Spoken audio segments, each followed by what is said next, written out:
Today we're going to talk about factoring trinomials. So yesterday we learned how to kind of pull things out or factor out the greatest common factor. Today we're going to talk about what to do when you can't do that as an option. So the first thing we're going to look at down here is the rules for factoring a trinomial. And remember, a trinomial is a three-term piece. Is the first thing we're still going to do is pull out the greatest common factor. So sometimes there will be a greatest common factor to pull out and sometimes there will not. So if it's possible, that's what our first step will be. The next step is that we're going to look at a trinomial with three different parts. The x squared part comes first, then the x piece, and then the constant. If the number at the end or the constant is positive, that means when you factor, the signs will be the same, and they will both be whatever the sign is in front of the b. And if the c is negative at the end, then the signs will be different. Okay, so I'll kind of explain that as we go. So the first thing we're going to do is we're just going to jump right in and do a whole bunch of examples. So the good thing about the kind of trinomials we are doing today is that there's a shortcut. And I'll kind of explain the shortcut in just a second. So the first thing we're going to look at here is c squared plus 8c plus 7. So I start by saying, is there anything I can pull out? There's not a number I can pull out, and there's not a variable I can pull out. So anytime there's nothing you can pull out and you are left with three terms, a trinomial, and the number in front of the squared is a 1, or it does not have a number written there, we can use the shortcut way to factor. So here's what the shortcut says. Anytime there's a shortcut, two numbers must multiply to the end number, and they must add to the middle one. So let me give you an example on this problem. The first thing I'm going to do is I'm going to go c and c. So whatever variable we are talking about goes here. So c times c is c squared. I am then going to look at this sign. Because that sign is positive, I know the signs are the same, and the signs are whatever is listed in front of this part here. So because this is positive, they will both be positive. Now, because there's just a c squared and not a number out front, the shortcut says I need two numbers that multiply to 7 and add to 8. So off to the side, I'm going to list all the numbers that multiply to 7. This one's pretty easy because the only two numbers that multiply to 7 are 1 and 7. So then I check and I say, do 1 and 7 add to 8? They do. So then I put in a 1 and a 7, and I just factored that trinomial. For my next example, if I look again, there is nothing I can pull out. So automatically he is a trinomial with a 1 in front or no number written down at all. So I know that I can use my shortcut, which means they must add to the 16 and multiply to the 64. So I'm going to start by drawing my parentheses, and I'm going to write down a and a. Because the sign in front of the 64 is a positive, I know that my signs have to be the same, and because this 16 is positive, they are both going to be a plus. So now I'm going to start listing all the numbers that multiply to 64. 1 and 64, 2 and 32, 3 does not go into 64, but 4 does, 4 and 16, 5 doesn't, 6 doesn't, 7 doesn't, 8 times 8 does. And then I look and I say, which one of these sets of numbers add to 16? Nope, nope, nope. I found it. 8 plus 8 is 16. I'm going to put my 8s in there, and I have my answer. Let's try the next one. If you take a look at these three terms, there's nothing that they have in common that I can pull out. So in this problem, I again can use my shortcut because of this g squared. There's not a number out in front. So I'm going to automatically draw my parentheses. I'm going to write down g and g. Because this is plus, I know that my signs have to be the same. But this time, because this is minus, they will both be a minus inside there. If you're having a hard time getting this list of numbers, I'll show you how to do it on your calculator. So I can always start with 40 as 1 and 40. So now, if I take 40 and I divide it by 2, I get 2 and 20. I can divide it by 3, it doesn't work. I can divide it by 4, I get 4 and 10. I can divide it by 5, I get 5 and 8. 6 doesn't work. 7 doesn't work, and I already got to 8, so I know that's my entire list. Now, I know that both of these are negative, so on all of these problems, they are both going to be negative, and I have to find the set that adds to negative 13. Nope, nope, nope, there it is. Negative 5 minus 8 adds to negative 13, so I go in there and put my minus 5 and minus 8, and I am finished. On the next one, if we take a look, there's nothing I can pull out. So I'm going to draw my parentheses. I'm going to automatically put my K in K. These signs have to be the same, but this time they're both again going to be negative. I start making my list of all the things that multiply to 6, 1 and 6, 2 and 3. I know that both of them are going to be negative. So now I have to figure out which set adds to negative 5. Negative 1 and negative 6 adds to negative 7, but negative 2 and negative 3 add to negative 5. So I know I can put in a minus 2 and a minus 3.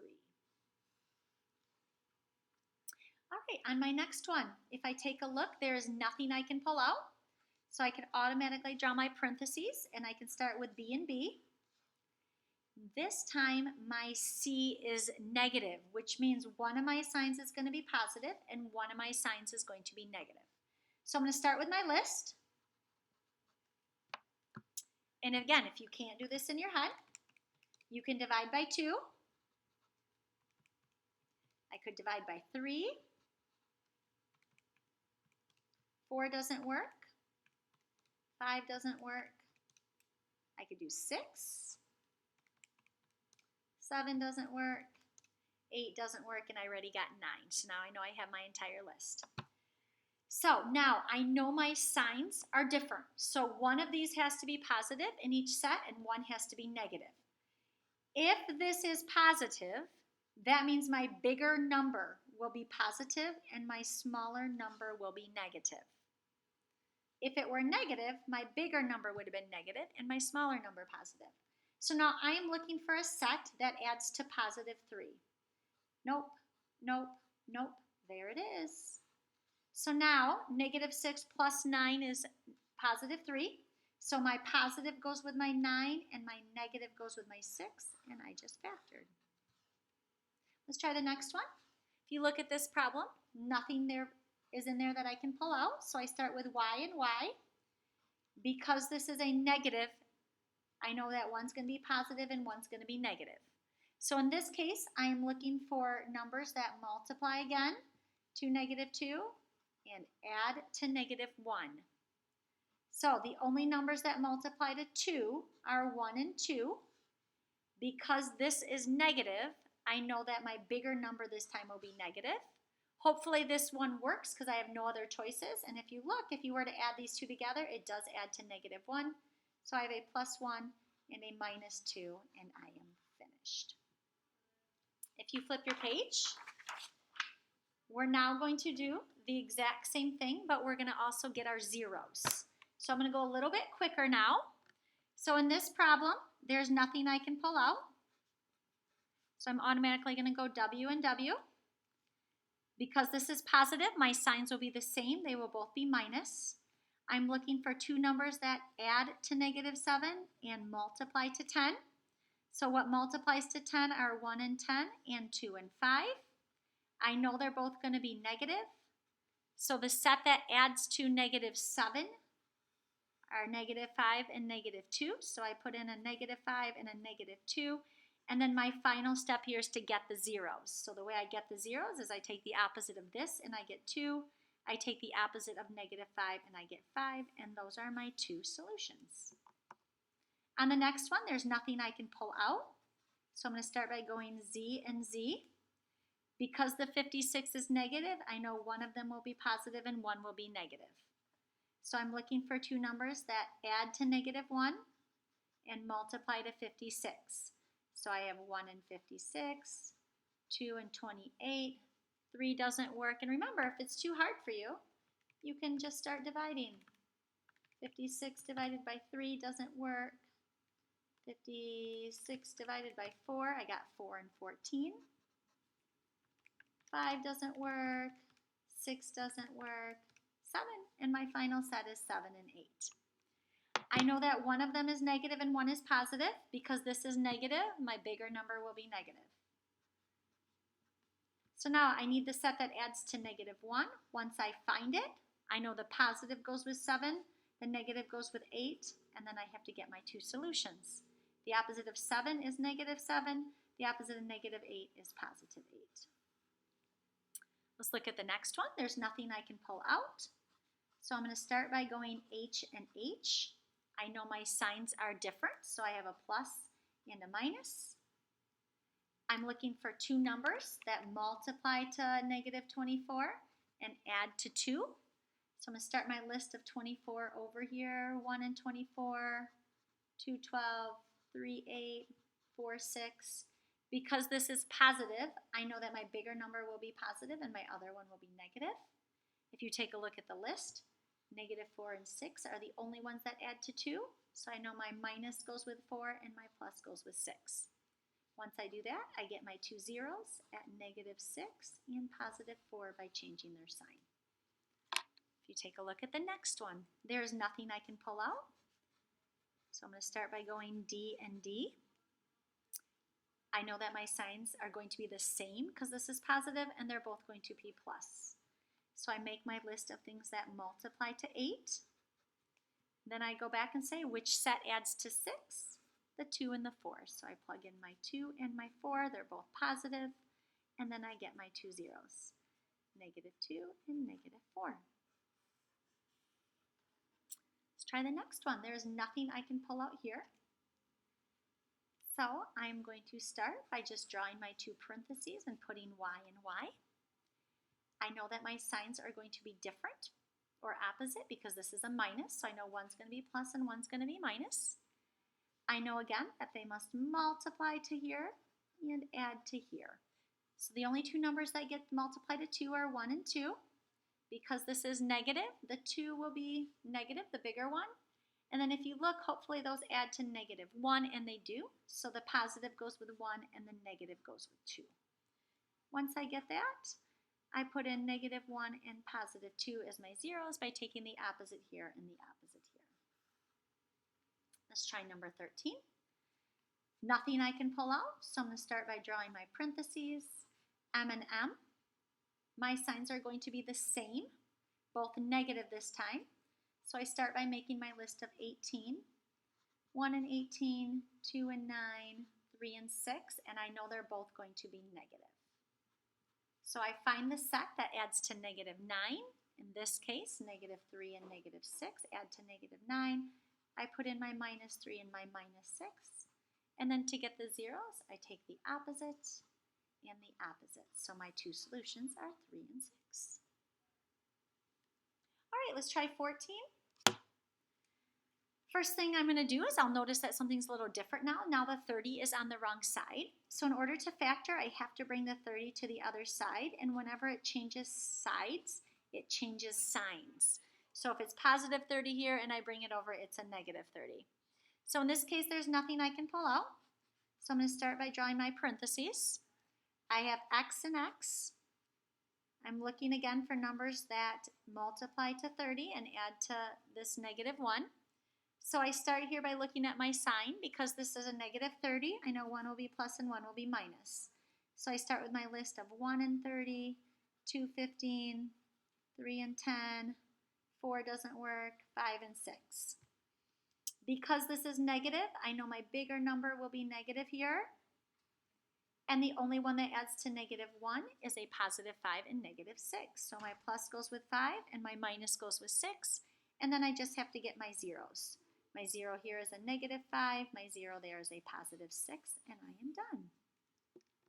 Let's try the next one. I have r squared minus 3r. This negative 2 needs to go to the other side, and whenever it crosses the equal sign, it turns into a positive. There's nothing I can pull out, so I again draw my parentheses, r and r. My signs have to be the same because this is positive and they're both minus. The only two numbers that multiply to 2 are 1 and 2, and I know they both have to be negative. So they multiply to 2, and that set also adds to negative 3. So I know I put a minus 1 and a minus 2 inside, and then I get my zeros. The opposite of negative 1 is 1. The opposite of negative 2 is 2. Last one, I'm going to bring the 8 over and make it a negative. Nothing I can pull out, so I'm going to go T and T. Because this is a negative, I know my signs are going to be different. One's plus, one's minus. The way I get 8 is by 1 and 8 and 2 and 4. And because this is a negative, I know my bigger one will be negative. So I find the set that multiplies to negative 8 and adds to negative 7. And the 1 is positive and the 8 is negative. Then I go back and I get my zeros to be negative 1 and positive 8. All right, we're going to skip 17. And we're going to go straight to 18. So if you take a look here, so they tell you that the area of this rectangle is this, and the length is x minus 2. And you have to find this width. So the great thing about it is we know that the way you get the area of a rectangle is you go length times width. So we need to know what times x minus 2 will get me this. So really what we're doing is factoring this, but they already gave us part of it. So if we were to factor this, we know it would be x and x. We know that the signs would be different. So if this is minus, this would have to be plus. And we know that they would have to multiply to negative 14 and add to 5. So we already have negative 2. So the only thing that multiplies times negative 2 to negative 14 is the positive 7. And if you look, those also add by 5. So then you got your width as well. Okay, last problem. So a farmer plants a rectangular pumpkin patch in the northeast corner of a square plot of land. The area of the pumpkin patch is 600. What is the area of the square plot of land? Okay, so if you guys take a look at this picture, if you notice, if this entire side is S and this is 40, you will see that the way to get just this piece is if I take the entire side and subtract the 40. Same thing over here. If this entire side is S and this is 30, this little piece here is S minus 30. Now, the way we actually get a rectangle, this area, they tell us that this area is 600. So the way I get that area is by multiplying length times width. And if I were to expand this, I would get S squared minus 30S minus 40S plus 1200, and we were told that that area equals 600. I'm now going to simplify this. So I have S squared, negative 30 and negative 40 is a negative 70S. I'm going to subtract this 600 and get plus 600 equals 0. So now our goal is to factor and solve this. So the first thing I decide is that there's nothing I can pull out. So I have S and S. My signs are the same, and they are both negative. So I'm looking for two numbers that multiply to get 600 and add to get 70. Now, this list is going to be pretty long, so I could go 601, 302, but if you notice, those are nowhere near 70. So I'm going to start just trying to get something close that adds to 70 that multiplies to 600. So let's try maybe, what if I did 10? Look at that, 10 and 60. So do you agree that 10 and 60 multiply to 600, and if they're both negative, they also add to negative 70? So sometimes you just have to kind of guess and check until you figure it out. So if I put a minus 10 and a minus 60 here, that means my two solutions for S are positive 10 and positive 60. Now, here's the one issue. If S is 10 and 60, you kind of have to think logically. There is no way that this entire side could be 10 if this is already 40. So it looks like 10 is not going to be a solution that works, and it looks like S is going to be 60. So if this side is 60 and this side is 60, the way I get my area is by multiplying those, and it looks like the entire plot of land will be 3,600 square meters.